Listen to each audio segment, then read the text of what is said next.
बिस्मिल्लाहिर्रहमानिर्रहीम, अस्सलाम वालेकुम। You are watching silly point and I am your host Asif Khan. आप ठीक होंगे मैं उम्मीद करता हूं। और आज भी हमारा जो एजेंडा है वो खासा भरपूर है। पाकिस्तान टीम ने आज प्रैक्टिस शुरू कर दी। वेस्ट इंडीज़ से टेस्ट मैच सीरीज़ खेलने जा रहा है पाकिस्तान। उसके अलावा स्ट्राइक कैंप जिसका बहुत ज़्यादा शोर आपने यहाँ से भी सुना, उस पर भी आज तफसील से बात करेंगे। उसके अलावा पाकिस्तान में डोमेस्टिक क्रिकेट हो रही है। आज भी फर्स्ट क्लास का मैच दूसरा राउंड शुरू हुआ है। उसमें सहूलतों के हिसाब के एतबार से मोहम्मद हफीज़ ने 4 रोज़ पहले बहुत ज़्यादा बात की थी, उस पर भी बात करेंगे। उसके अलावा और भी बहुत से मौज़ूआत हैं, ज़रूर हमारे साथ जुड़े रहिएगा। हम बहुत अच्छा एक पॉइंट आपके सामने रखने वाले हैं, बहुत अछूता। और कौन रखेगा वो हमारे आज के मेहमान, ख़ास मेहमान हमने बुलाए हैं। एक तो तनवीर अहमद तो हैं ही आपके साथ, वो तो होते हैं और वो रहेंगे, लेकिन जलालुद्दीन साहब हमारे साथ हैं। जलालुद्दीन साहब 6 टेस्ट मैचेस खेले पाकिस्तान से, लेकिन ये बात अहम नहीं है। लेकिन वनडे क्रिकेट की सबसे पहली हैट्रिक जो हुई, सबसे पहली वनडे हैट्रिक इन 1982 हैदराबाद अगेंस्ट ऑस्ट्रेलिया, वो करने वाले जलालुद्दीन साहब, अस्सलाम वालेकुम, कैसे हैं? वालेकुम अस्सलाम, आपको भी और तनवीर साहब को भी वालेकुम अस्सलाम। तनवीर सलाम बल्कि वाले तनवीर को तो तनवीर साहब भी बैठे हैं हमारे साथ रोज़ की तरह, आज भी हंसते मुस्कुराते, और कुछ इनके तरकश में तीर हैं जो ये चलाएंगे, आज भी चलाएंगे, जो कि हमेशा चलते हैं। कैसे हैं भाईजान? अल्लाह का शुक्र, फर्स्ट क्लास। हमारे तीर हर शो में चलेंगे।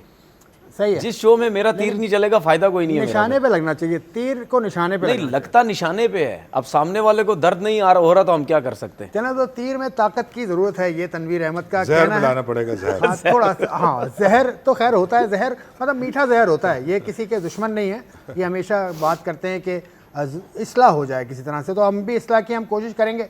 हमारा पहला सेगमेंट है पिच साइड, उसकी जानिब चलते हैं।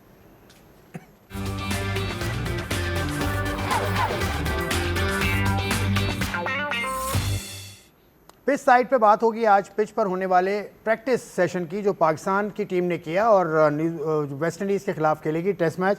जलालुद्दीन साहब, आपसे आगाज़ करूँगा। वेस्ट इंडीज़ वर्सेस पाकिस्तान आपने स्क्वाड भी देखा है, तो ये मुल्तान की पिच पर मैच होगा जहाँ पर पाकिस्तान 2 मैचेस लगातार जीतकर सीरीज़ भी जीता है। तो आपको क्या लग रहा है, स्पिन के साथ जाएगा पाकिस्तान, फास्ट बॉलर में जाएगा स्क्वाड आपके सामने? देखिए, लॉजिक तो यही कह रही है, जब 2 टेस्ट मैच आप स्पिन से जीते हैं, आपको स्पिन विकेट पे ही और होम सीरीज़ का एडवांटेज ये होता है कि अपने मतलब के लिए आप पिच बनाएं जो आपको सूट कर रही हो। मगर प्रीवियसली भी मेरा यही था कि हमारी तो कोई भी स्ट्रेंथ नहीं है, मगर लास्ट टाइम ये चीज़ गलत साबित हुई और स्पिन विकेट बनाने से हम जीते हैं। तो अब भी वही स्ट्रेटजी होनी चाहिए, मगर शायद है कि मौसम थोड़ा सा चेंज है, तो वो उस तरह की बन सकेगी या नहीं बन सकेगी। और हम जिस तरह वो इंग्लैंड खेला था, क्योंकि वो तो अटैकिंग क्रिकेट खेलते हैं, अब वेस्ट इंडीज़ क्या उस तरह खेल के ये मैच जीतने का मौका देगा पाकिस्तान को? नहीं, ये तो अब वक्त बताएगा। मगर बेसिकली और लॉजिकली यही बनता है कि हम स्पिन विकेट पे खेलें और जिस तरह हम 2 टेस्ट जीते हैं उसी को कंटिन्यू करें। और जैसी वेस्ट इंडीज़ की स्क्वाड है उसमें स्पिनर्स भी हैं, फास्ट बॉलर्स भी हैं। पाकिस्तान की स्क्वाड में फास्ट बॉलर्स इतने ज़्यादा, मतलब करामत नए फास्ट बॉलर्स ही हैं पाकिस्तान के पास, स्पिनर हैं पाकिस्तान के पास मुस्तनद। तो ये स्क्वाड्स का तकाबुल अगर करें आप, देखिए वो तो एक टूरिंग स्क्वाड है, वो तो अपना जो भी टीम लाएंगे उसको बैलेंस करके लाते हैं जो उनके पास बेस्ट अवेलेबल होता है। इसमें ज़ाहिर है उन्होंने पाकिस्तान टूर किया तो स्पिनर्स का तो उन्हें पता है कि यहाँ रोल रहेगा, और उन्होंने लास्ट सीरीज़ यहाँ की देखी हुई भी है और यकीनन उसको उन्होंने फॉलो किया होगा। तो उनका तो स्क्वाड है, तो वो तो चेंज नहीं कर सकते। हमारे पास ऑप्शन है, तो हम क्योंकि होम सीरीज़ खेलना है, अनाउंस तो कर दिया स्क्वाड में, किसी टाइम भी आप चेंज कर सकते हैं, पाबंदी तो मेरे ख्याल नहीं है। तो पाकिस्तान ने जो ऑप्शन रखा है वो स्पिनर्स के ज़्यादा रखा हुआ है, और लगता भी यही कि ऐसा ही कुछ होगा। क्योंकि आज जो फिलॉसफी थी आकिब जावेद साहब की, वो उस वक्त तो क्लिक कर गई थी, मगर बाहर जाके शायद क्लिक नहीं कर सकी। तो यहाँ तक तो वो सही है। तो स्पिन विकेट का ही रोल होना चाहिए इंपॉर्टेंट। बात वही आ जाएगी कि क्या वैसी बन सकेगी या नहीं। वैसी बन सकेगी पिच की नहीं बन सकेगी, क्योंकि आप मुझे ऑफ द कैमरा बता रहे थे कुछ विकेट को किसी नए तरीके से आपने देखा कि विकेट को देखिए, मैंने जो पिच देखी वो ऐसी कवर हुई हुई थी जैसे कनाते नहीं लगी होती, किसी चीज़ को कवर करते हैं। मतलब मैं कनातों का वर्ड तो ऐसे बोल रहा हूँ, वो तो बहुत वो नहीं, ये मतलब एक बहुत प्यारे और अच्छे तरीके से कवर किया हुआ था। हाँ, वही उसके अंदर नीचे जो है वो फैन लगा हुआ था। उसकी रीज़न जो मुझे समझ है वो यही हो सकती है, क्योंकि ओपन तो छोड़ नहीं सकते।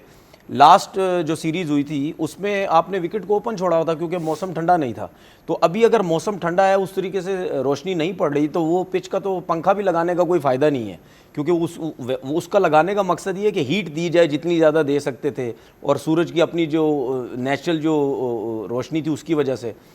तो कहीं ना कहीं अब ऐसा लगता है कि शायद उस तरह बॉल जो है वो ब्रेक ना हो, लेकिन ये कवर करने का मकसद यही है कि उस टाइप की पिच बन जाए, क्योंकि हमारे पास स्पिनर्स हैं, साजिद है, नुमान है, फिर उसके बाद अबरार भी है, तो ऐसे स्पिनर्स हैं। अबरार का तो मुझे लगता है कम ही चांस है, लेकिन साजिद और नुमान ये दोनों तो खेलेंगे, तो हो सकता है शायद कुछ बेहतर हो। दूसरी तरफ मैं ये भी सोचता हूँ, क्या पता वेस्ट इंडीज़ की जो टीम है वो कुछ बेहतर खेले इंग्लैंड के प्लेयरों से, क्योंकि उनकी कंट्री में भी ऐसी पिचेस होती हैं जहाँ पे स्पिनर्स की क्रिकेट बहुत ज़्यादा है, स्पिनर का बॉल बहुत ब्रेक होता है।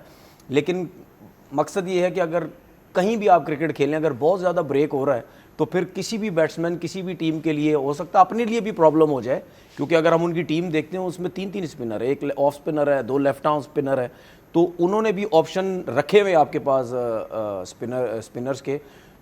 आपको पता है मैंने 1-2 शो पहले एक बात बोली थी, ठीक है स्पिनर से तो हम जीत जाएंगे, लेकिन हमारी फास्ट बॉलिंग वो कहाँ जा रही है, उस तरफ हमारा ध्यान नहीं है। हमारी फास्ट बॉलर की क्रिकेट ख़त्म होती जा रही है, ना हम अपनी कंट्री में कोई ऐसा फास्ट बॉलर में नज़र आ रहा है तेज़ गेंद करे, फ्लैट पिचेज़ हैं, तगड़े यॉर्कर्स हों, तगड़े बाउंसर्स हों, तेज़ भाग रहा है, गुरियाँ डाल रहा है, ये चीज़ तो मिसिंग हो गई, अपनी कंट्री में मिसिंग हो गई है। उसके बाद साउथ अफ्रीका गए, वहाँ भी सब कुछ मिसिंग था। तो मुझे लगता है कि हम स्पिनर की तरफ लग जाएंगे, पाकिस्तान में कोई ऐसे हमें फास्ट बॉलर नज़र नहीं आएंगे, और ना कि मुझे डोमेस्टिक क्रिकेट में भी नहीं नज़र आते, ऐसे नहीं है, फिटनेस उनकी इतनी अच्छी नहीं है, एक सीज़न में भी जिन लड़कों ने आउट किए हैं स्लिम है बिल्कुल। नहीं, आपको अपनी फिटनेस अच्छी करनी है, 1-2 3-3 सीज़न खेलें, अपने ट्रेनर जो आपके पर्सनल ट्रेनर हैं जो भी हैं उनके पास जाएं, अपनी फिटनेस को बेहतर करें, क्योंकि हम बार बार कहते हैं कि भाई एक सीज़न बाद लड़कों को खिलाने का फ़ायदा नहीं है। अगर आप एक सीज़न बाद लड़कों को खिलाएंगे तो पाकिस्तान टीम में स्पेशली टेस्ट क्रिकेट के अंदर आपको फिर ऐसे ही फास्ट बॉलर नजर आएंगे, 2-4 ओवर करेंगे। लड़का खेला है अभी इस स्क्वाड में? तो कोई भी नहीं है ऐसा जो एक सीजन के बाद आया। एक ही काशिफ अली भी आया, लेकिन वो 3-4 सीजन खेला है। देखिए वैसे तो अगर आप देखें 3-4 सीजन के बाद 25-26 मैचेस में 85 कुछ आउट है, इसको देखते हुए तो आपको बहुत अच्छा लगता है यार 85 आउट है, लेकिन अगर आप सीजन उसके देखें, एक सीजन में भी 30 आउट नहीं है और फिटनेस में बिल्कुल स्लिम है। तो ऐसे लड़के को ला के उस सिर्फ मज़ा चखाना कि जी पाकिस्तान टीम में लेके आ गए, तो फिर जनरल स्टोर में कैपे तो नहीं बिक रही ना। आप ऐसे लड़के को लेके आए, जिस तरह मैंने मूसा की बात की थी, सीजन में उसने 38 आउट किए, सेकंड फिनिश किया है, पाकिस्तान टीम से एक टेस्ट मैच खेला है, कमबैक होना चाहिए ना। जलाल आप मुत्तफिक हैं इसकी बात से? काशिफ अली एक फास्ट बॉलर लेकर आए, 31 साल का है, वो पाकिस्तान शाहीन्स के साथ अभी गया भी था ऑस्ट्रेलिया, और वो थोड़ा सा अनफिट हो गया था, लेकिन सुना है कि थोड़ा सा तेज़ है और यंग है, यंग तो नहीं है in terms of experience young है, तो उसको एक्सपीरियंस देने के लिए रखा गया। सिर्फ खेलेगा तो शायद वो भी नहीं। देखिए जब आप फास्ट बॉलर की बात करते हैं तो हमारे पास एक ग्रुप ऑफ फास्ट बॉलर्स तो है, 10-12 है, मगर हमारी कोई पॉलिसी ऐसी नहीं है कि हमें पता चले, या क्लैरिटी नहीं है उस सिलेक्शन में कि किसको क्यों खिला रहे हैं। अब जैसे काशिफ अली आए, पहले क्यों नहीं थे ये, या पहले क्यों नहीं एक्सपीरियंस दिए, जो पहले वाले थे उन्हें क्यों निकाल दिया। अब जैसे मोहम्मद अली भी बीच में गायब हो गए थे, ये शायद अनफिट थे। तो एक तो फिटनेस के इश्यूज़ बहुत सारे हैं, और उसकी बड़ी वजह यही है कि हम जब इस लेवल पे आ जाते हैं जहाँ इंटरनेशनल क्रिकेट होती है, वहाँ फिर हमें अवेयरनेस मिलती है फिटनेस की। तो ये चीज़ शुरू होनी है ग्रास रूट से, वहाँ जब तक सही नहीं होगी तो हम कंसिस्टेंसी से बॉलर्स, ख़ासतौर से फास्ट बॉलर को डेवलप नहीं कर सकते उस लेवल का जहाँ बहुत ज़्यादा आपको हर चीज़ का ख्याल रखना है और बॉल भी मेहनत से करनी है। तो ये बॉलर्स एवरेज बॉलर बनते जा रहे हैं ज़्यादातर, इसकी क्या वजह पेस भी नहीं है। मतलब सारे टॉप ऑफ द लाइन जो बॉलर्स हैं पाकिस्तान के, शाहीन है, नसीम है और हारिस रऊफ़ है, ये भी उस मयार के बॉलर नहीं है जो पहले हुआ करते थे। देखिए शाहीन और जो नसीम है वो तो टेस्ट बॉलर हैं, और जो रऊफ़ है वो आई डोंट थिंक वो इज लेवल को। ये 4 ओवर का एक ज़माने में जब वर्ल्ड कप लास्ट इंडिया में, और जब तक बहुत अच्छा बॉलर थे, इनमें वेरिएशन थी फॉर द वाइट बॉल, मगर ये लंबे स्पेल तो कर नहीं सकते क्योंकि एक्स्ट्रा पेस से बॉल करते हैं। और जो नसीम शाह हैं उनका यही मैंने सुना है, लोग कहते रहते हैं कि जी इनमें कंसिस्टेंसी नहीं है, और कोई कहता है जी इनका जो बॉलिंग है वो इंजरी भी रही उनको, बॉलिंग के भी उनके इश्यूज़ रहे। तो ये चीज़ें कौन सही करेगा? मेरा मतलब है ये चीज़ें तो अब सही, जब आप इंटरनेशनल क्रिकेट तो सही हो जानी चाहिए ना। तो उसके लिए आपको डेवलपमेंट साइड पे काम करना होता है ऑफ सीज़न। और जो आपके शाहीन शाह आफरीदी हैं वो खेल सकते हैं, मगर आपकी पॉलिसी नहीं समझ में आ रही कि कब किसको क्यों ड्रॉप करा और क्या था, वर्कलोड क्या होता है, हमें भी समझाया जाए वर्कलोड क्या होता है। वर्कलोड होता क्या है वैसे, सुना बहुत है। भाई हमारे ज़माने में तो वर्कलोड होता नहीं था, एक वैसे ही क्रिकेट कम होती थी और फॉर्मेट भी कम थे, तो हमें उस चीज़ का उस तरह से तो आइडिया नहीं, मगर मॉडर्न डेज में ज़रूर, क्योंकि क्रिकेट ज़्यादा है और फटीक आ सकती है, मगर वो ऐसे ऑन एंड ऑफ किसी को बिठा देना कि आप वर्कलोड कम करें, एक प्लान होता है, उस प्रोग्राम के तहत आप रोटेट कर सकते हैं, और ज़रूरत भी है शायद आज के दौर में, क्योंकि काफ़ी क्रिकेट और बहुत से लोग 3-3 फॉर्मेट में भी खेलना होते हैं, तो इसका एक ज़ाहिर बेसिक्स चीज़ें हैं, उसको देख के अगर आप वर्कलोड पे काम करेंगे तो कोई बुराई नहीं है, मगर उसके साथ साथ आपके ऑप्शन भी तो होने चाहिए ना। मैं अगर एक बॉलर को बिठा रहा हूँ टेस्ट मैच से, तो उसका ऑल्टरनेट मेरे पास क्या उसके करीब है, या मैंने डेवलप किया, अगर नहीं किया तो फिर आपको मजबूरी उसको खिलाना, उसको फिटनेस साइड पर ज़्यादा काम कर लें आप उसको। हम अभी तक एक बात मैं जनरली कह दूं कि हम ये बातें कर रहे हैं कि जी हमें हर फॉर्मेट की अलग टीम होनी चाहिए, हमारे पास इतने प्लेयर नहीं है, खाली टैग लगा देने से कि ये T20 का प्लेयर है, ये टेस्ट का है, उसके पीछे उसके रीजंस होते हैं, वो रीज़न कोई बयान करे कि मैंने इसको क्यों T20 का बनाया, मैंने इसको क्यों टेस्ट का बनाया, ये कोई नहीं कहता।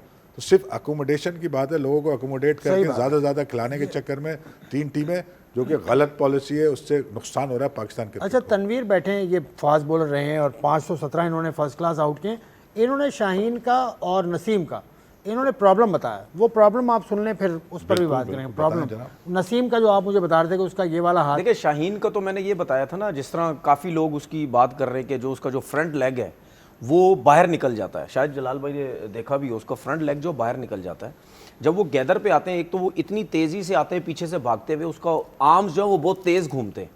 ये हमेशा याद रखिएगा, जो आपका नॉन बॉलिंग आर्म होता है ये और फ्रंट लेग दोनों साथ खुलते हैं, दोनों साथ खुलते हैं, और जब ये दोनों साथ खुलते हैं तो उनकी अलाइनमेंट दोनों की सीधी होनी चाहिए, पाँव की भी और हाथ की भी। वो इतनी तेज़ी से घुमाता है हाथ को, ये पाँव उसका बाहर निकल जाता है। तो मुझे ऐसा लगता है कि जब आपका ये हाथ बाहर निकल रहा है और ये सीधा जा रहा है, तो वो कुछ सेकंड्स के लिए लेट हो रहा है आपका हाथ, ये यहाँ तक खुल जाता है, वो एयर में रहता है थोड़ा सा, ठीक है, जिसकी वजह से मुझे ऐसा लगता है कि टेस्ट क्रिकेट में स्पेशली उसका पेस कम हो जाता है, क्योंकि वाइट बॉल क्रिकेट में आपको पता है 4 ओवर करने और 10 ओवर करने, कहीं ना कहीं आपको आपके एक्शन में कहीं ना कहीं, या लैंडिंग में, या आपके ऊपर का जो हाथ है, जब आपकी दोनों हाथों की पैर की अलाइनमेंट सीधी होगी तब आप जाके कर सकते हैं। नसीम शाह का जो मुझे नजर आता है, एक तो उनका जो बॉलिंग आर्म है वो यहाँ पे आता है, चले जी ये तो आ गया, ये जो नॉन बॉलिंग आर्म है ये सामने से उठना चाहिए उनका, लेकिन वो नीचे से उठता है, वो यहाँ पे होता है और ये यहाँ पे होता है।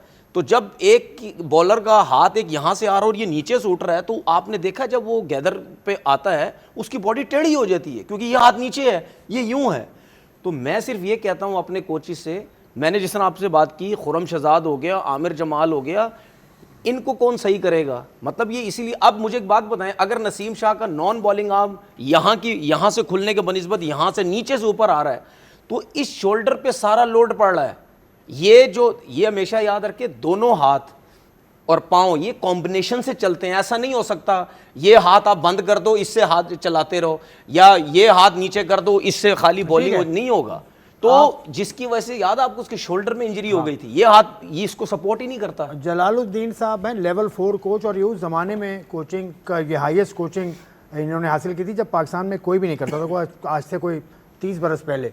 जलाल साहब, आपने नसीम शाह और शाहीन के बारे में इनका गुफ्तगू सुनी। ज़ाहिर है जो भी इन्होंने अपने एक्सपीरियंस से बताया, इनकी अपनी ओपिनियन है, मगर मैं बायो मैकेनिकली आपको कुछ चीज़ें समझा देता हूँ।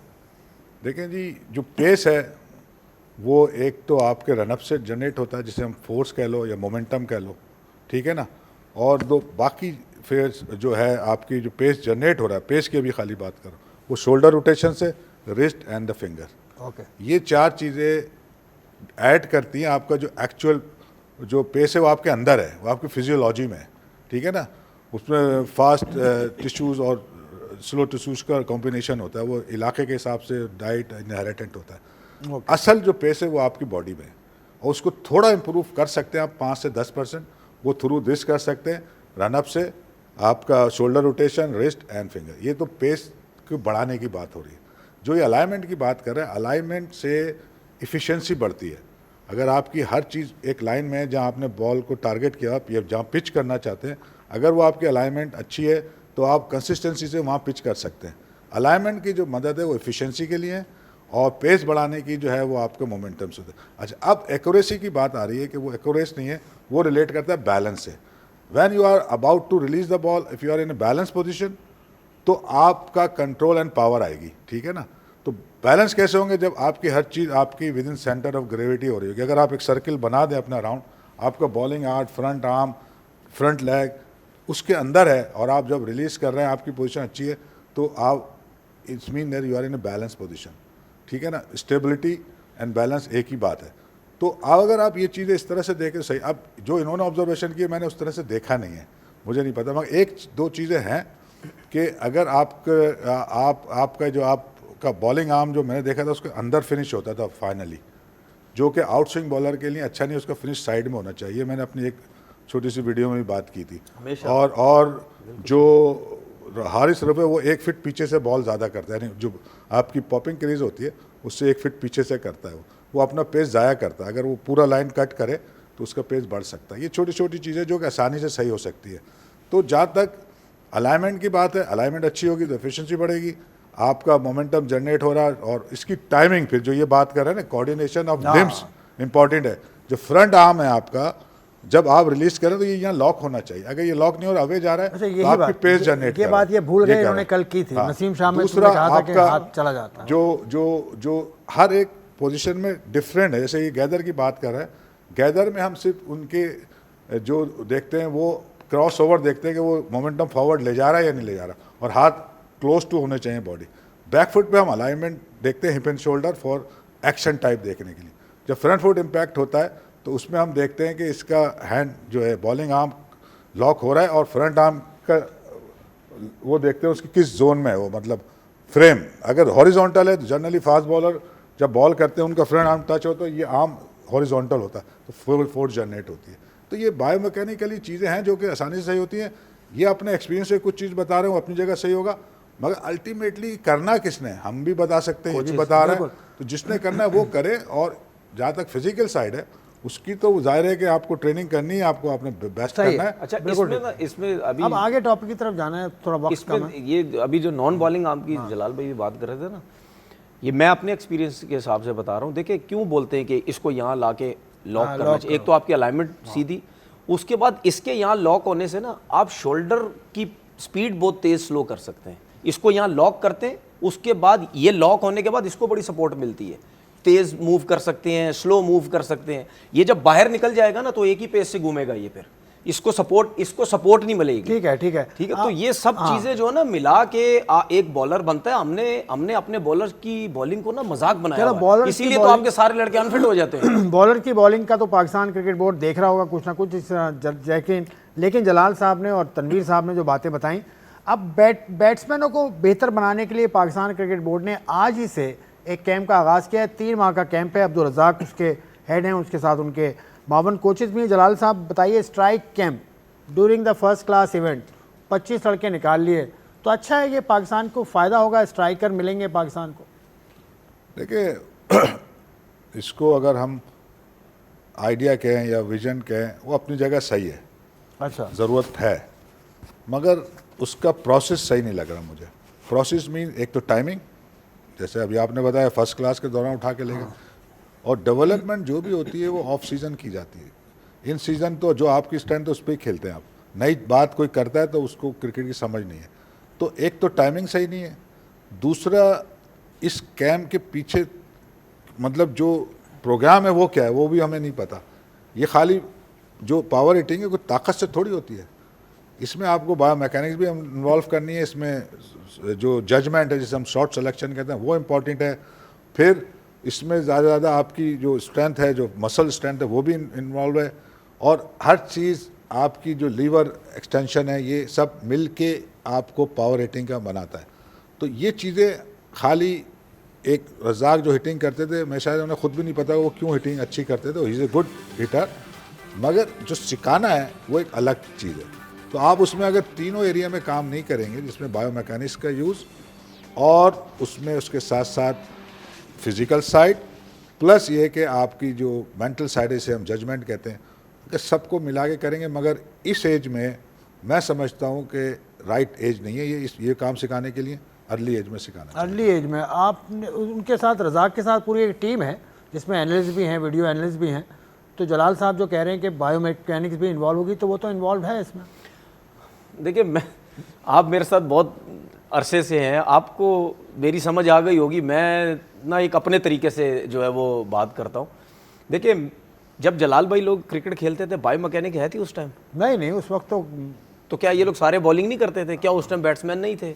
जब विव रिचर्ड खेलते थे क्या वो बायोमैकेनिक भी चलते थे, छक्के मारते थे? उस टाइम इनके दौर के कितने बड़े बड़े प्लेयर थे, गॉर्डन ग्रेनिज, ये वो सब कुछ, जावेद भाई जब खेलते थे, ज़हीर भाई खेलते थे, क्या कौन सी बायोमैकेनिक थी? मेरी सोच बिल्कुल डिफरेंट है। मैं ये कहता हूँ ये बायोमैकेनिक इस वजह से निकली क्योंकि साइंस ने कोई तो काम करना है ना। जब दवाइयाँ निकलती हैं लोगों के लिए, साइंस काम करती है ना, आज ये दवाई आ गई, कल ये दवाई आ गई।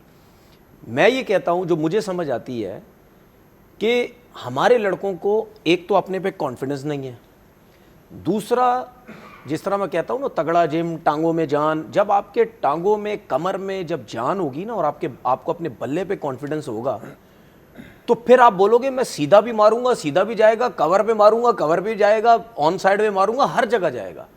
ये जब आप हमारे जो लपेटना शुरू करते हैं ना ऑफ स्टंप पे आके, लेग स्टंप पे, ये आप हमेशा मारते ही इसीलिए हैं कि आपको अपने पे कॉन्फिडेंस नहीं होता कि मैं सीधा मारूंगा पूरा जाएगा, ये नहीं जाएगा। इसीलिए आप पूरी पावर के साथ ऑन पे मारने की कोशिश करते हैं कि छक्का हो जाए या चौका हो जाए। तो हमारे लड़कों को इस पे काम करने की ज़रूरत है। अभी जितने भी लड़के हैं वो क्या छक्के नहीं मार सकते? जितने डोमेस्टिक में ये जो इसमें हैं सब कर सकते हैं। उनको सिर्फ अवेयरनेस देनी है, अपने आप को तगड़ा स्ट्रॉन्ग करना। तो अवेयरनेस के लिए है ना, इतनी बड़ी टीम है ना। मेरी बात सुने ना, देखिए बात सुने, उनको फायदा हो रहा है बस। मैं आपसे शोज में क्या बोला, 3 महीने का कैंप है जो कि आपने डिपार्टमेंट ब्रेक होगा भी, जी जो भी है टोटल तो 3 पीएसएल भी तो होगी ना। पीएसएल के डिपार्टमेंट से आपने निकाल के लड़कों को 3 महीने के कैंप में डाल दिया, तो फिर आपको पीएसएल का भी गैप नहीं देना चाहिए ना। जाने दो ना, पीएसएल इंपॉर्टेंट है, मतलब डोमेस्टिक की कोई वैल्यू नहीं है। आपने खुद तो दिखाते हैं लोगों को डोमेस्टिक की कोई वैल्यू नहीं है। आप डिपार्टमेंट क्रिकेट से लड़कों को निकाल रहे हैं, जहां पे जलाल भाई भी समझते हैं इस चीज़ को, मैं भी समझता हूं कि डिपार्टमेंट की जो क्रिकेट होती थी वो बहुत तगड़ी थी। वहां से आपको पाकिस्तान के प्लेयर मिलते थे, सीखते हैं वहां पे लड़के, प्रोफेशनलिज्म बहुत होता है।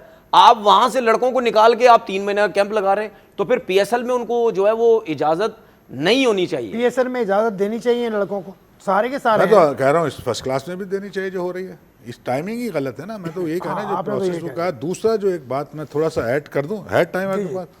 ये कह रहा है ना कि जब बायोमैकेनिक्स नहीं थी, जब 80s में, जाहिर है उस वक्त कोचिंग कॉन्सेप्ट इतना नहीं आया था, मगर साइंटिफिक अप्रोच अब है। आपको जो मॉडर्न डेज चीज़ें डेवलप हो रही हैं, चाहे वो टेक्नोलॉजी है या आपको उसके साथ चलना है, वरना आप पीछे रह जाएंगे। मगर उस चलने के लिए वो कॉम्पिटेंट लोग चाहिए, ठीक है ना। बायोमैकेनिक को समझने के लिए लोग चाहिए।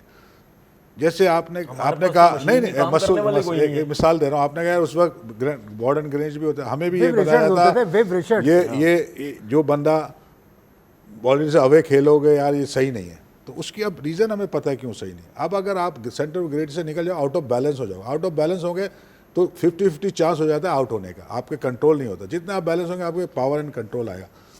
बायोमैकेनिक्स ये बता रही है, साइंस हमें ये बता रही है, मगर उस वक्त भी हमें ये बताया जाता है जो ज़्यादा लंबा खेला है उसको शॉर्ट ऑफ लेंथ बॉल रखो, वो आउट हो सकता है क्योंकि वो पीछे जाने में उसको टाइम लगता है, बैक एंड क्रॉस नहीं जाता।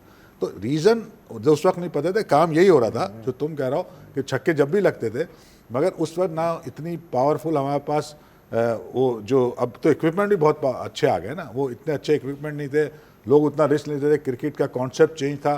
तो उस वक्त भी साइंटिफिकली जो अच्छा खेला था वो इन चीज़ों के बायोमैकेनिक्स से करीब होता था। अच्छा, अगर आप भी आज देख लेंगे उठा के, एक्सेप्शनल के अलावा जनरली जो अच्छा खेलता था वो बायोमैकेनिकली यानी विद दिस साइंटिफिक अप्रोच का ये मतलब नहीं कि वो हर चीज़ अप्लाई, आपके पास वो विजन होना चाहिए जो आप बायोमैकेनिकली देख रहे हैं। जलाल भाई से मेरा एक सवाल, जलाल भाई मुझे बताएं, जिस तरह पूरी दुनिया में एक टाइम ऐसा था कि उसमें सारे प्लेयर अच्छे होते थे, ज़्यादातर पूरी कंट्री में आप देखें, बैट्समैन भी अच्छे, बॉलर, टेस्ट जाहिर बात है पुराने टाइम पे टेस्ट क्रिकेट बहुत होती थी या वनडे क्रिकेट जो भी आप लगा लें। मेरा सिर्फ कहने का मतलब क्या वो रीज़न थी कि ये लोग सारे क्लब क्रिकेट बहुत ज़्यादा खेला करते थे, क्लब क्रिकेट खेल के खुद ही सीख के चीज़ों को बेहतर कर दिया।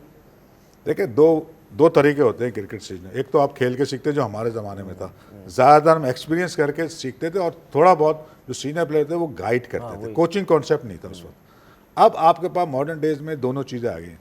खेल के तो आप सीखते हैं, साथ साथ आपको सपोर्ट मिलती है विद द कोचिंग स्टाफ और टेक्नोलॉजी की, तो ये एक एडिट उसमें हो गया, जैसे आप फास्ट ट्रैक पे कह सकते हैं।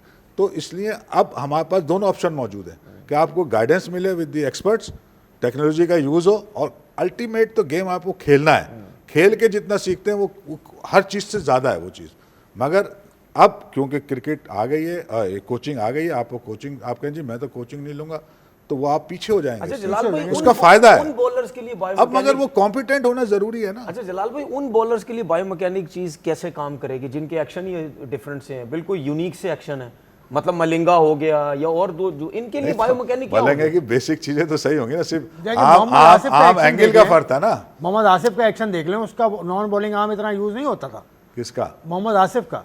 आई डोंट थिंक, मगर होता होगा। नहीं, मैंने आसिफ का तो नहीं, सही नहीं, नहीं, आसिफ तो फिर देखिए भी आप सही था ना।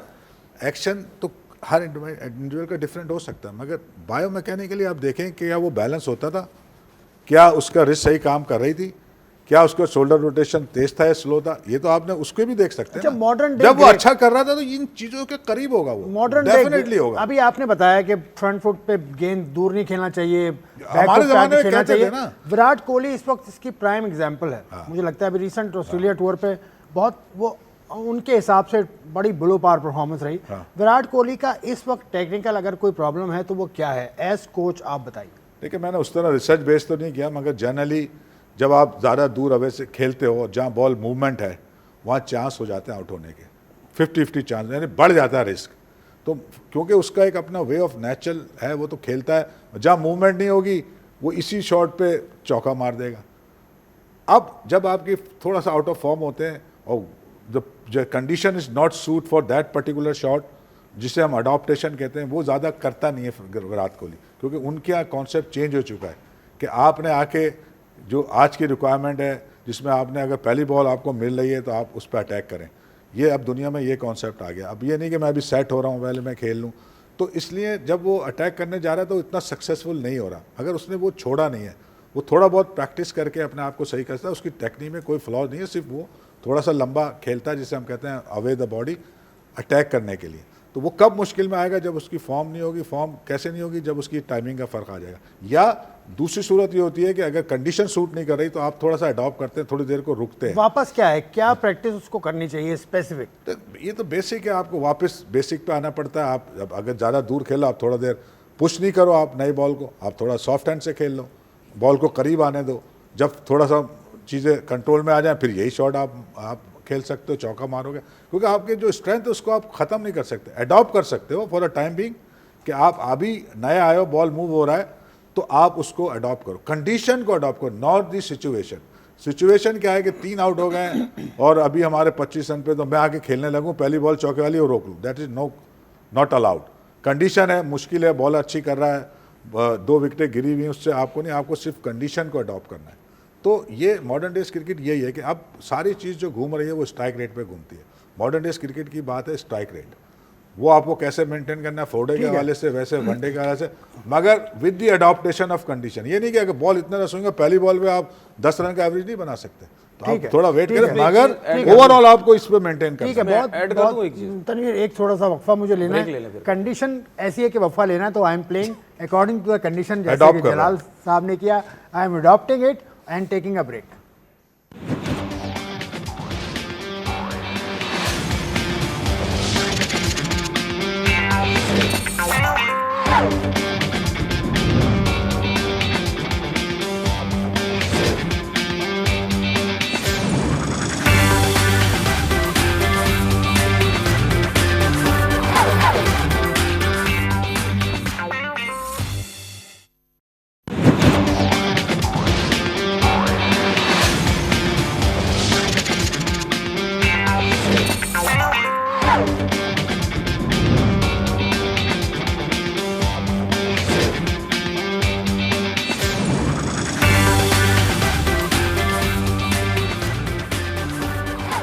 Welcome back to silly point. हम बात कर रहे थे विराट कोहली के हवाले से। जलाल साहब ने बड़ी इंपॉर्टेंट बात बताई, उसकी टेक्निकल इस वक्त उसमें फ्लॉ नज़र आता है थोड़ा बहुत, लेकिन he can come back, he is a player of generation.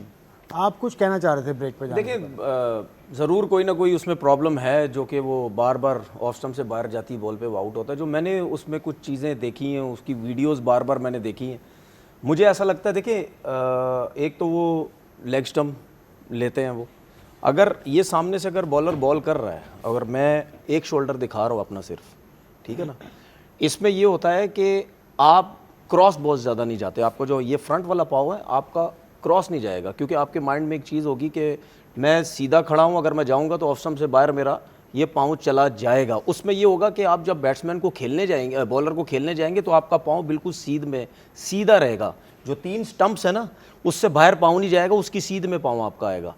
अब देखें वो थोड़ा सा इसकी बजाय थोड़ा सा ओपन हो गया, उसके थोड़े शोल्डर नज़र आते हैं, तो वो मुझे ऐसा लगता है कि उसकी कोशिश ही होती है कि मैं थोड़ा सा शफल करके ऑफ स्टंप पे आऊं और अपनी जो ऑफ स्टंप को जो उसको आइडिया उसको कवर करने की कोशिश करूं। तो उसकी वजह से वो जब शफल होता है तो ये टांग बहुत ज़्यादा उधर ले जाता है अपनी ऑफ स्टंप कवर करने के लिए। ये जो वाली फिर टांग है उसकी बैट्समैन की सीध में नहीं जाती है। जो मैंने पिछली वीडियोज़ देखी जब पहले रन्स करता था, उसमें इसका जो फ्रंट पाँव है, टो जो है वो बॉलर की तरफ जाता था। अब हो क्या रहा है कि वो शफल बहुत होता है, उसका पाँव क्रॉस बहुत होता है, उसके साथ जो पिछला पाँव है उसकी हील जो है वो ज़मीन पे नहीं होती है। अगर ये पाँव इधर है तो ये पिछली हील यूं उठी हुई होती है, तो इसकी वजह से और आगे चला जाता है वो, ठीक है। ऑफ स्टंप से फ्रंट वाला पाँव भी बाहर जाता है और ये भी उड़ जाती है, तो उसकी वजह से बॉल ज़रा सा ऑफ स्टंप से बाहर भी जाता है तो उसका बल्ला जो है वो निकल जाता है। मुझे ऐसा लगता है कि विराट कोहली को ये प्रॉब्लम हो रहा है, और विराट कोहली अगर ये चीज़ को ठीक करना चाहता है तो ओपन होना कम हो जाए, कर दे, और जो अपना फ्रंट पाँव है वो कोशिश करे कि बॉलर की सीध में जाए। मुझे पता है क्या लगा, जैसे कल आपने एहसान को कहा था ना कि अगर आप सही करना चाहते हो तो कराची आ जाओ, मुझे लगा आप कहने वाले विराट कोहली कराची आ जाओ, आप ठीक करा देंगे। देखिए खुदा मुझे ऐसा लगा था, तो मैंने वहाँ बुला लेना जरूर थोड़ी है या नहीं है। देखिए चले ये तो हजराए मजाक चीजें जो है जो मुझे फील होती है कि ये चीजें इन चीजों से शायद चीजें अच्छी सही हो सकती है। देखें चाहे विराट कोहली है या बाबर आजम है, they are world class player, establish player, हर जगह परफॉर्मेंस करके they are now establish player, ठीक है। अब ऐसे फेजेज आते हैं जहाँ उनकी परफॉर्मेंस थोड़ी बहुत डाउन जाती है। एक तो इस लेवल पे जो इतने बड़े प्लेयर होते हैं उनको हम बता नहीं सकते, वो खुद पूछते हैं कि हमें क्या ज़रूरत है। यानी आप वो हमसे पूछे, एज ए कोच की बात कर रहा हूँ, कि वो हमसे कहते हैं यार मुझे ये ज़रूरत है, आप मुझे ये बताएं। अगर हम उन्हें बताएंगे that is not in coaching, is not acceptable. Elite player की बात कर रहा हूँ, छोटों को हम बताते हैं, एलीट प्लेयर खुद कहता है कि मुझे ये ज़रूरत है। अब आ जाते हैं टेक्निक की बात हो रही थी। देखिए आप पहले ये बात समझें कि टेक्निक का रोल परफॉर्मेंस में कितना है, दैट इज़ 10%। टेक्निक की बात करूँ 10% टेक्निक की बात। बाकी जो और एरियाज हैं इसमें टैक्टिकल है, टेक्निकल के अलावा वो फिज़िकल है, मेंटल है, वो ज़्यादा रोल प्ले करते हैं। ख़ास तौर से मेंटल बहुत ज़्यादा करता है। अब टेक्निक कहाँ फ़ायदेमंद होती है? जहाँ बॉलिंग पिच हो, क्योंकि अगर चाहे वो स्विमिंग हो या स्विंगिंग हो या बहुत ब्रेक हो रहा हो, वहाँ फिर जो की टेक्निक साउंड होती है वो ज़्यादा, उसका मुश्किल सबको होगी मगर उसके सर्वाइव करने के चांसेस ज़्यादा जिसकी टेक्निक अच्छी है ऑन द बॉलिंग पिच, ठीक है। अदरवाइज टेक्निक इतना रोल प्ले करती नहीं है। तो अब अगर उसकी छोटी मोटी कोई प्रॉब्लम उसको आ रही है, वो थोड़ा स्ट्रेस ज़्यादा कर रहा है, तो वो इस चीज़ को कह सकता है कोच से कि वो देख के अपनी वीडियो कि मुझे क्या करना चाहिए, तो वो आराम से उसकी एडजस्टमेंट हो सकती है। तो इसलिए इतने बड़े प्लेयर चाहे वो बाबर आजम हो या वो, उनको हम बता नहीं सकते, मगर छोटी छोटी चीज़ें होती हैं, खुद ऑब्जर्व कर लेते हैं, और वो establish recognize world class player है, तो उनको हम थोड़ी कहेंगे कि आप ये छोटी छोटी चीज़ें सही करें, कोच नहीं कहेगा, वो पूछ सकता है। लेकिन जलाल भाई अब तो वैसे भी सोशल मीडिया का दौर है, बहुत से लोग ऐसे हैं कि जो क्रिकेट को समझते भी हैं, सब कुछ होता, हर कोई अपने तौर तरीक़ों से बताने की कोशिश करता है, ये वो इस तरीके से सही कर लो, इस तरीके से सही कर लो। मेरे ख्याल में जो बेशक जितना बड़ा प्लेयर भी हो, वो अगर ये समझता है कि अगर इसने कम क्रिकेट खेली हुई है या सोशल मीडिया से कोई चीज़ उसने पिक कर ली कि शायद मेरे लिए फ़ायदेमंद हो, अब तो मेरे ख्याल है इस तरह भी प्लेयर्स कर सकते हैं, जिस तरह आप कह रहे हैं कि लाजमी ना कोई बताए या ना वो किसी से पूछे। नहीं देखें, समझदार प्लेयर तो वही होता है, या कोच भी कह लें या किसी को भी कह लें, जो अगर दूसरे से कोई अच्छी चीज़ मिल रही है तो ले लेनी चाहिए। ये थोड़ी होता है कि वो यार क्रिकेट नहीं खेला है, उसको पता नहीं है। और आजकल तो कॉन्सेप्ट जो हमारे यहाँ ख़ासतौर से है कि हम यही समझते हैं जिसने क्रिकेट खेली उसको कोचिंग आती है, बिल्कुल गलत है। दुनिया में ऐसा नहीं है। क्रिकेट एक अलग स्किल है और कोचिंग एक अलग स्किल है, और कोचिंग को सीखना पड़ता है, और सीखना ही खाली काफ़ी नहीं, उसमें कॉम्पिटेंसी लानी पड़ती है, ठीक है ना। अभी भी आप देख रहे हैं बहुत से लोग लेवल 1 लेवल 2 कर लेते हैं, मगर वो सर्टिफिकेट तो ले लेते हैं। पाकिस्तान क्रिकेट बोर्ड हाँ, तो सर्टिफिकेट तो ले लेते हैं, मगर लेवल 2 कोचिंग कोर्स कर रहे हैं, बड़े-बड़े नाम आती नहीं है जब तक वो फील्ड में काम नहीं करें। और देखें ना, एक बैच से एक बैच आपका होता है, उसमें से 20 बच्चों का बैच है, अगर चाहे वो प्लेयर का भी ले लें तो 4-5 ही अच्छे निकलते हैं। इसी तरह कोचिंग में एक बैच में से 3-4 ही कोच ऐसे होते हैं जो आगे वाले लेवल पे जा सकते हैं। माजरत के साथ पाकिस्तान क्रिकेट बोर्ड ने जो आज शुरू किया है काम, ये एक काम तो लड़कों ने पहले कर लिए, कोचिंग कोर्स बाद में कर रहे हैं। ये काम पहले करने से मुराद काम अब वहाब रियाज भी उसके अंदर है, जो पाकिस्तान क्रिकेट के साथ बड़े अरसे से हैं। वो अगर कोचिंग पहले कर रहे हैं, पहले आए थे वो, पहले कोचिंग अगर पहले कर रहे हैं तो वो गलत है। हुआ था। देखिए, जो ज़्यादा क्रिकेट खेला हुआ है ना, वो मेंटोर तो हो सकता है, वो कोच नहीं हो सकता, क्योंकि मेंटोर तो वही होता है जिसने हर दुनिया में अपना नाम बनाया हो, ज़्यादा क्रिकेट खेली हो। वो क्या करता है, मेंटोर का काम क्या होता है कि जब कोई प्रॉब्लम किसी प्लेयर या टीम की आए तो अपने उस एक्सपीरियंस की बेस में एक सोल्यूशन देता है जो बुक से हट के होता है, बाय बुक नहीं देता। वो मेंटोर होता है। वो मेंटोर उनको गाइड करता है, अपने एक्सपीरियंस से कोई सोल्यूशन देता है। मगर कोच का काम तो ये है कि आपने हर बार टीम की स्ट्रेटजी बनाना, ये करना, और उस अपोनेंट्स को देख के उसकी प्लानिंग करना, ये सारी चीज़ें कोच का काम होता है। तो इसलिए जो ज़्यादा क्रिकेट खेला है वो डिज़र्व करता है फॉर मेंटोर, मगर मेंटोर का डिस्क्रिप्शन भी समझने की ज़रूरत है। जो हमारे 6 मेंटोर लगे हैं और जो रोल प्ले कर रहे हैं वो उनका रोल नहीं है। चलें अब अगले सेगमेंट की जानिब जाते हैं। ये सेगमेंट हमने थोड़ा सा लंबा किया, एक्सटेंसिव था, ज़रूरत थी, बहुत ज़्यादा बातें हुई इसमें। Let's go to issue of the day.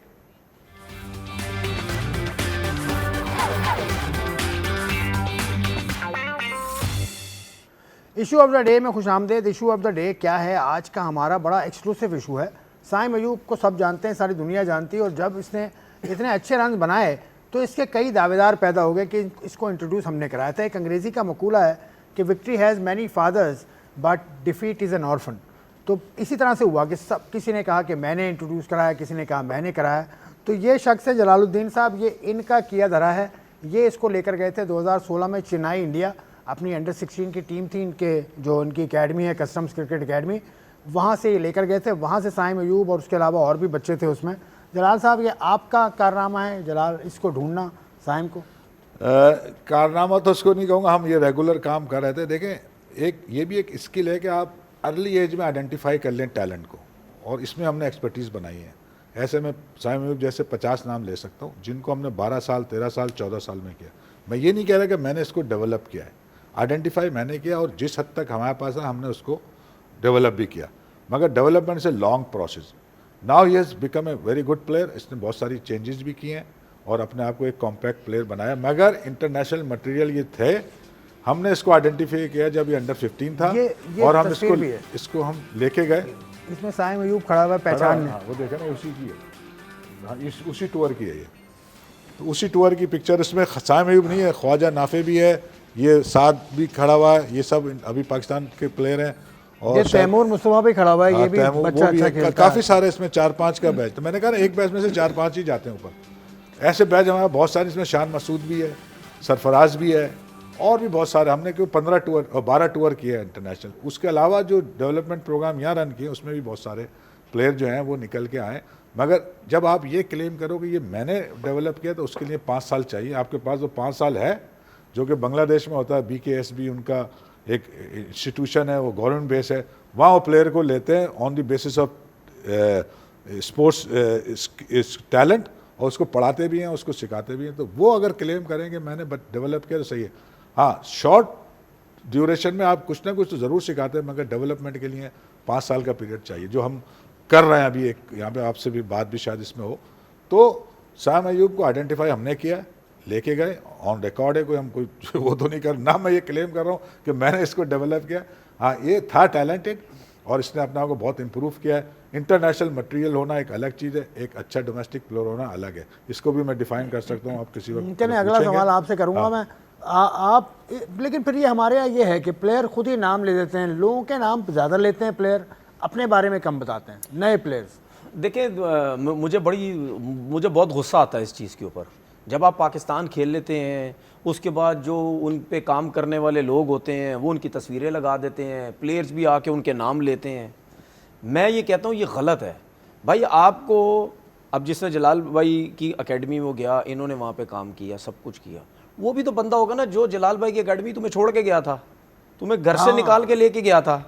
क्या उसकी कोई एफर्ट नहीं होगी? क्या उसने नहीं देखा होगा? चाहे आपके पेरेंट्स थे चाहे कोई भी था, उसने कहीं ना कहीं तो आपको देखा होगा ना गली में खेलते हुए, यार ये बच्चा बड़ा अच्छा है, इसको मैं चलो किसी एकेडमी में लेके जाता हूँ। उसने फिर जलाल भाई की एकेडमी में लेके आया, फिर वहाँ से उसने काम करना शुरू किया। तो मतलब यानी नाम अगर आप लेने जाओगे तो फिर जब से आप ग्राउंड आए हैं उस टाइम से लेकर आप पाकिस्तान खेलने तक आपके साथ 25-30 लोगों ने काम किया होगा, या तो फिर सबके नाम लो। वरना सिंपल सी बात है भाई, मैं यहाँ खेला हूँ, बहुत बहुत शुक्रिया जिसने मेरे ऊपर काम किया जब से मैंने क्रिकेट स्टार्ट की। बाकी देखिए जो जलाल भाई ने भी बात की है ना, सारी मेहनत तो नीचे ग्रास रूट लेवल पे होती है, सारी मेहनत वो होती है। चाहे आप किसी एकेडमी में जाएं, चाहे आप मतलब बोर्ड के किसी रीजनल उस पे चले जाएं, ग्रास रूट लेवल पे चले जाएं, सारी मेहनत उन कोचेस की होती है। ये तो पाकिस्तान टीम के अंदर तो वो कोच आके उनको तो पका पकाया सब कुछ मिल जाता है। सारी मेहनत तो आपकी 13, 16, 17 पाकिस्तान ए फर्स्ट क्लास क्रिकेट, सारी मेहनत तो इन कोचेस की होती है। अब आपको समझ आती है मैं क्यों पाकिस्तान डोमेस्टिक के कोचेस की बात करता हूं कि इनको इज्जत दो, इनको लाओ नेशनल क्रिकेट एकेडमी के अंदर। एक प्रोसेस देखिए नेशनल क्रिकेट एकेडमी में इनको लाओ और पाकिस्तान टीम में सिर्फ हेड कोच रखो, बाहर का अगर आपने रखना है या बड़ा नाम रखना ठीक है। बाकी नेशनल क्रिकेट एकेडमी में और पाकिस्तान टीम के हेड कोच के अलावा जो आपकी टीम होती है वो आपके डोमेस्टिक के कोचेस होने चाहिए, जिनको एक एक चीज का पता है और वो मेहनत करते हैं इन सब बच्चों के ऊपर। लेकिन फल कौन खाता है? वो बाहर से लाके बड़े नाम एकेडमी डाल देते हैं, जिनको पता ही नहीं है उन बच्चों का कि इनकी बैटिंग पे काम कैसे करना है, इनकी बॉलिंग पे काम कैसे करना है। तो आप तो उनके साथ ज्यादती कर रहे होते हैं उनको लाके। जलाल साहब इसने बताया कि डेवलपमेंट का एक प्रोसेस होना चाहिए। आप तो इस प्रोसेस का हिस्सा हैं, मतलब 30-35 साल से आप ये काम कर रहे हैं, तो डेवलपमेंट प्रोसेस कैसा होता है, ज़रा कुछ समझाइए हमें। बिल्कुल सही कहा। इसे एक तो लॉन्ग टर्म पे होता है, आप 1 महीने या 6 महीने में किसी को डेवलप नहीं कर सकते, और ऑलरेडी जो डेवलपमेंट शुरू होनी चाहिए वो अर्ली एज से होनी चाहिए। उस एज में कौन सी चीज़ें इंपॉर्टेंट है, जैसे अभी हम एक प्रोजेक्ट कर रहे हैं, मैं अमेरिका से स्पॉन्सर करा के यहाँ लाया हूँ, हेल्पिंग हैंड से हमने 20 बच्चे सेलेक्ट किए हैं कराची से अंडर 15 के, इज़ राइट एज जहाँ आपने डेवलप, और वो है भी लॉन्ग टर्म, 3 साल का प्रोग्राम है। That is the right age and duration भी इज़ गुड। तो आपने अब जो 15 साल में करना है, जैसे अभी हमारा पहले फेज में हमने फोकस किया हुआ है उनकी फिटनेस को और उनकी बेसिक स्किल डेवलपमेंट को, ये हम मुस्तकिल ये कर रहे हैं अभी, और कुछ ज़्यादा नहीं जा रहा। मैच खेलते हैं मगर फोकस पे, आगे जाएंगे हम 1-to-1 पे करेंगे, और ये वाली पीछे वेज भी चलती रहेगी। तो ये एक प्लानिंग है, पूरा 5 साल का प्लान बनता है, जिसे हम मैक्रो माइक्रो प्लानिंग से उसको जोड़ते हैं ले जाके, और हमने सिस्टमेटिकली डेवलप करना है। उसमें हर चीज़ आएगी, उसमें उसकी मेंटल साइड भी आएगी, उसकी फिजिकल भी आएगी, उसकी प्रोफाइलिंग होगी, वीडियो एनालिसिस होंगे, एजुकेशन भी होगी। एजुकेशन हमारे पास तो नहीं है एजुकेशन, मगर उसमें एजुकेशन का पार्ट, जैसे मैंने BKSB का नाम लिया, वो एजुकेशन भी देते हैं, 7वीं से लेकर 12वीं तक पढ़ाते हैं, वो भी इम्पॉर्टेंट पार्ट है। तो वो पूरे 5 साल का प्रोग्राम बनता है, उसमें हर चीज़ को कवर किया जाता है, और फिर उसको खाली करके छोड़ा नहीं जाता, रिव्यू होता रहता है, वो हर क्वार्टरली या हाफ ईयरली उसको रिव्यू करते हैं, और फिर प्लेयरों की प्रोफाइल को दोबारा चेक है। तो इससे बिग थिंग, एक पूरा जॉब है। 5 साल के बाद क्या होगा उन बच्चों का? 5 साल के बाद आप उसको जो भी काम करेंगे, फिर आप कहते कहेंगे ये वाली स्किल डेवलप हो गई। देखिए प्रोसेस तो होता है, मगर हम कब कहेंगे कि अनकॉन्शियसली जब वो मैच में वो काम करने लगेगा जो भी उसकी स्किल है, देन यू कैन से कि नाउ ही इज डेवलप। उससे पहले वाला जो है प्रोसेस, हमारे क्या एक बात है, थ्रो डाउन कर रहा होता है, 100 पर ठक ठक मार रहा है, वो 5% भी रोल प्ले नहीं कर रही वो डेवलपमेंट में। जो आप ब्लॉक प्रैक्टिस, फिर रैंडम में आते हैं, फिर हम ले जाते हैं उनको डिसीजन मेकिंग लिए नेट में, नेट से फिर प्रैक्टिस मैच, प्रैक्टिस से फिर जब वो मैच में वो चीज़ करने लगे अंडर प्रेशर, उस स्किल को डिलीवर करने लगे, that means he has developed that particular skill. इसीलिए जो आजकल मॉडर्न डेज की ये स्कूप और रिवर्स स्वीप, ये जो मॉडर्न डेज वाले डेवलप हुए हैं, वो 6-6 महीने एक शॉट की प्रैक्टिस करते हैं, हज़ारों बॉल खेलते हैं, तो वो आपकी मसल मेमोरी में जाती है। एक रिसर्च है, मिनिमम 6000 दफ़ा आपको रिपीटेशन चाहिए टू कीप योर इन जो भी चीज़ आप कर रहे हैं वो आपकी मसल मेमोरी में जाने के लिए उसको 6000 रिपीटेशन चाहिए। एक रिसर्च हुई भी है, मैं अपनी तरफ से नहीं कह रहा। तो ये चीज़ें बड़ा टफ है, डेवलपमेंट इतना आसान काम नहीं है, और उसके लिए एक प्लानिंग चाहिए। तनवीर भी तो यही बात कहते हैं कि क्रिकेट जितनी ज़्यादा होगी उतना सीखेगा, तो जितना ज़्यादा खेलेगा उतनी रिपीटेशन होगी। हाँ, उसमें जो तनवीर कह रहा है वो अपनी जगह, वो एक पार्ट बहुत इंपॉर्टेंट है खेलने वाला। अल्टीमेटली आपने तो मैच में दिखा रहे हैं ना खेल के, तो चाहे वो प्रैक्टिस मैच है वो भी आप लर्निंग कर रहे हैं। हम तो उनको अपॉर्चुनिटी देते हैं ना। आप जज कैसे करोगे ये चीज़ को? आगे नेट में तो एक हद तक आपने जज कर लिया, थ्रो डाउन में एक हद तक कर लिया, फाइनली आपने मैच कौन सा वाला जो अंडर प्रेशर मैच खेल रहा है वो, यानी कि कॉम्पिटिटिव मैच, वहाँ अगर वो स्किल को राइटली उसकी जजमेंट के हवाले से या उसकी अलाइनमेंट के हवाले से अगर वो सही हो रही है तो इसकी मीन हम कह सकते हैं कि इसने फिर बाय प्रैक्टिस वो इम्प्रूव करता जाता है। चलें, प्रोग्राम आपका वक्त अब ख़त्म होने वाला है, चंद मिनट बाकी हैं। हमारा आखिरी सेगमेंट है हैव यू से।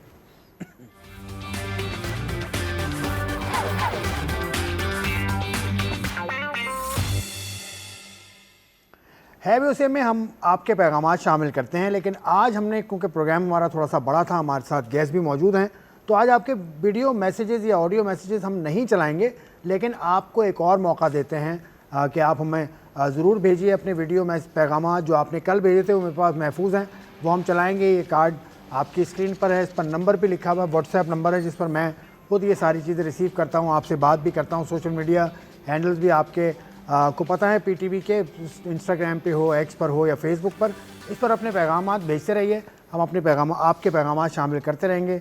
आखिरी बस चंद मिनट हैं। आज आपने काफ़ी कुछ सीख लिया, मतलब कोचिंग की तरफ अब थोड़ा सा माइंड बना है कि आप कोचिंग भी करेंगे। अब मेरी कोचिंग में भी खेल चुके हैं आप भी खेलें, फवाद आलम भी खेले, अफगानिस्तान की पूरी टीम खेली आपकी कोचिंग में। मैं जलाल भाई की एक दो चीज़ें ऐड करना चाहता हूँ। देखिए, जो कस्टम अकेडमी ये रन जब करते थे उस टाइम प्रॉपर एक प्रोफेशनल चीज़ें नज़र आती थी।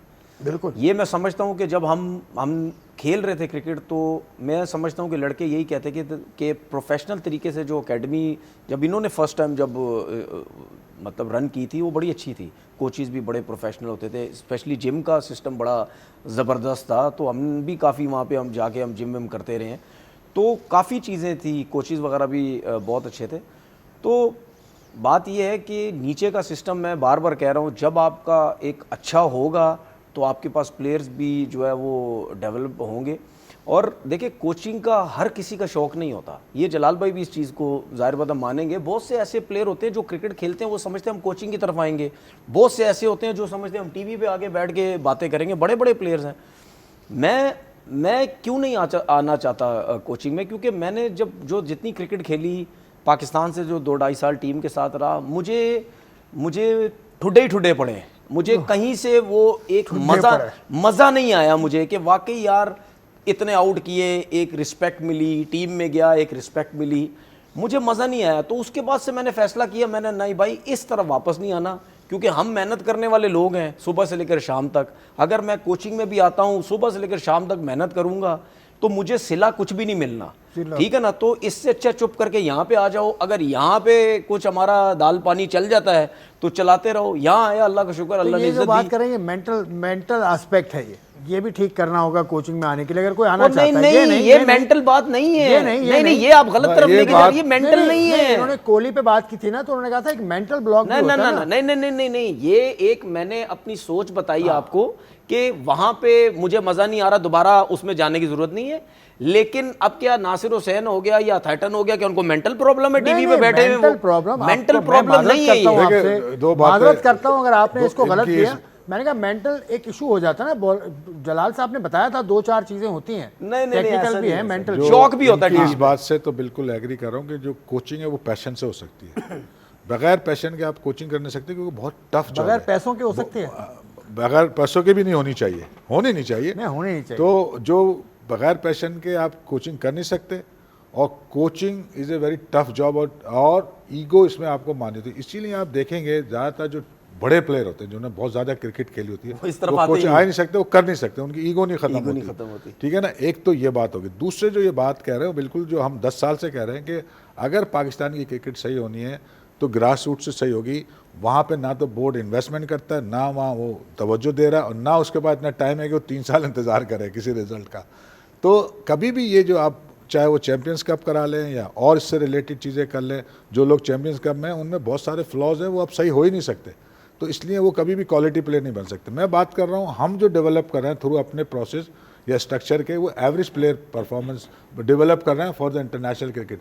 वो एवरेज प्लेयर क्या होता है, जब आइडियल कंडीशन मिलती है तब परफॉर्म करता है। हमेशा मुश्किल आएगी, आप देख लें, हमारी टेक्निक्स भी एक्सपोज हो जाती है, क्योंकि हम टेक्निकली तो साउंड है ही नहीं, ज़्यादातर प्लेयर हमारे साउंड ही नहीं होते टेक्निकली।